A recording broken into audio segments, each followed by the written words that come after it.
আমার রক্তগাঁদাগুলো কি সুন্দর বেড়ে উঠেছে।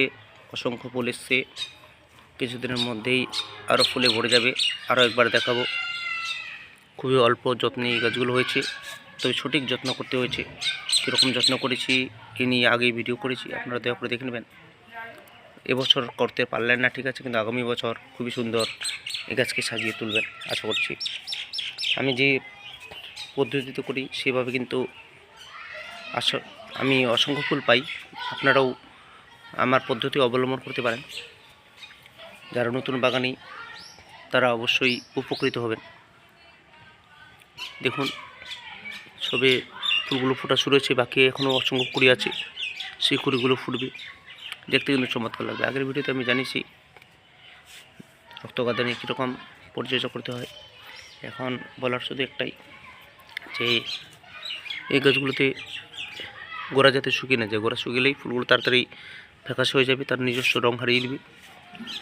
কীটনাশক প্রয়োগ করার দরকার নেই, স্নান করিয়ে দেওয়ার দরকার নেই। কীটনাশক এই জন্য প্রয়োগ করবো, কীটনাশক প্রয়োগ করলে এই পাপড়িগুলো নষ্ট হয়ে যাবে, জল পড়বে, শিশির পড়ছে এমনিতেই। তারপর যদি আবার স্নান করে দেওয়া যাবে না, স্নান করে দিলেও ফুলগুলো তাড়াতাড়ি নষ্ট হয়ে যাবে। কীটনাশক দেওয়ার দরকার নেই, খাবার দেওয়ার দরকার নেই, ফাঙ্গিসাইড দেওয়ার দরকার নেই। এখন শুধুমাত্র জল দিতে এবং হালকা ভেজা ভেজা রাখতে হবে। আর একটা জিনিস যেটা করতে হবে, ফুলগুলো যদি নষ্ট হয়ে যায় তাহলে ফুলগুলো কেটে দিতে হবে। এখানে এগুলো সবই ফুল ফোটা শুরু হয়েছে, অনেক দিন থাকবে। একটা ফুল 15-20 দিন আরামে থাকে। যদি ফুলটা যখন নষ্ট হয়ে যাবে তখন আমরা বোটা শুদ্ধ কেটে দেব, তাহলে কিন্তু গাছটি শক্তি পাবে। আর যদি আমরা কুড়ি না কেটে দিই, নষ্ট হয়ে যায় ফুলটি, তাহলে সেটা বীজ হয়ে যাবে। বীজ হয়ে গেলে গাছ কিন্তু বাঁচার ইচ্ছাটা তার মরে যায়, কারণ তার যে বংশবিস্তার সেটা সে বুঝে গেছে যে হয়েছে। সেজন্য গাছ নুয়ে পড়ে মৃত্যুর দিকে এগিয়ে যায়।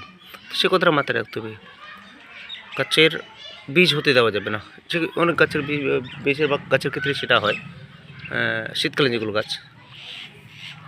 তো এটা মাথায় রাখতে হবে। আমি এই গাছগুলো দেখুন কী সুন্দর লাগছে,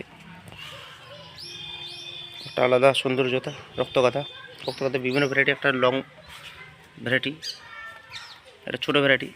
গাছটি ছোটো আছে এবং অসংখ্য ফুল ফুটে আছে। আর একটি বড় ভ্যারাইটি আছে যেটাতে গাছগুলো লম্বাটে হয়, বিভিন্ন নামও আছে তার। তো সবগুলোকে আমরা রক্তগাঁদা সাথে তুলে রক্তগাঁদাই বলে থাকি। একটা হানিকাম আছে। যাই হোক, তো আগের ভিডিওগুলো অবশ্যই দেখে নেবেন আপনারা। অসাধারণ হয়েছে আমার এই গাছগুলো। আমার মনে হচ্ছে কিছুদিন পর আরও ফুল ফুটবে এবং আরও সুন্দর হয়ে বাগানকে আলোকিত করবে।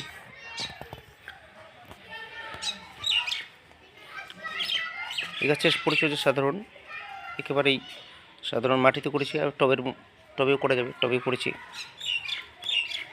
এখানে টবের মধ্যে প্লাস্টিক টব, ছোটো টব, প্লাস্টিক টবের মধ্যেই যথেষ্ট ভালো ফুল দিচ্ছে।